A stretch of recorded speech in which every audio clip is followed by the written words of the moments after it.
Power leadership does not reproduce life. Así que el liderazgo autoritario no reproduce vida. It produces many stillborn children.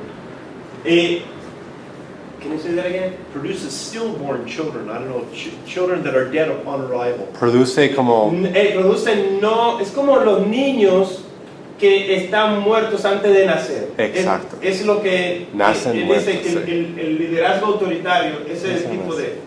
They can never reproduce life themselves. Ellos no pueden reproducir vida ellos mismos. Servant leadership reproduces others El liderazgo de servicio reproduce otros, who can then reproduce que others. después pueden reproducir a otros. And we aren't threatened by that Y nosotros estamos amenazados por eso, because we're secure porque estamos seguros, as servant leaders who we are. como siervos, liderazgo de You know, servicio. many years ago I came to the realization that no one can take my ministry from me.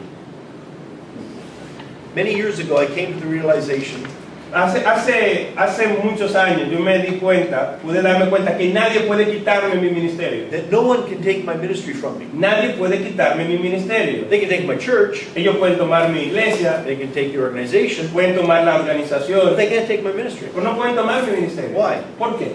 Because they never gave me that ministry. Porque nunca me dieron ese ministerio. God gave me that ministry. Dios me dio ese ministerio. In my case, that's Y en- traveling, teaching, developing materials. That's Y, my ministry. y en mi caso es viajar, desarrollar ministerios, enseñar, desarrollar material, enseñar. Ese es mi ministerio. You know, if you take ICM, the organization, if somebody takes that from me, Si alguien me quita la organización que es ICM, the next day, what's going to happen? ¿qué va a pasar el siguiente día? Well, I'm going to have some administrative work to do to start something else. Bueno, yo voy a tener algunas dificultades para empezar algo nuevo. But I'm still going to study. I'm still going to write. I'm still going to Aún teach. voy a escribir, aún voy a estudiar, aún voy a viajar, Because that's not dependent on my enseñar. organization. Porque eso no depende de una organización.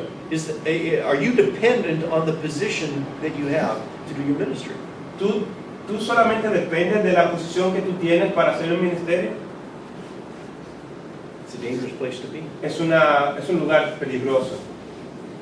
We all get to a certain point in our life where hopefully we realize that we're doing what we're doing because we're doing it for the Lord. Todos tenemos que llegar a un punto en nuestras vidas donde nos damos cuenta que hacemos lo que hacemos porque lo hacemos para el Señor. I don't have to prove anything to anybody Yo no anymore. tengo que probarle nada a nadie. And I'm free to be that servant leader that God called me to be. Y yo estoy libre de ser ese líder de servicio.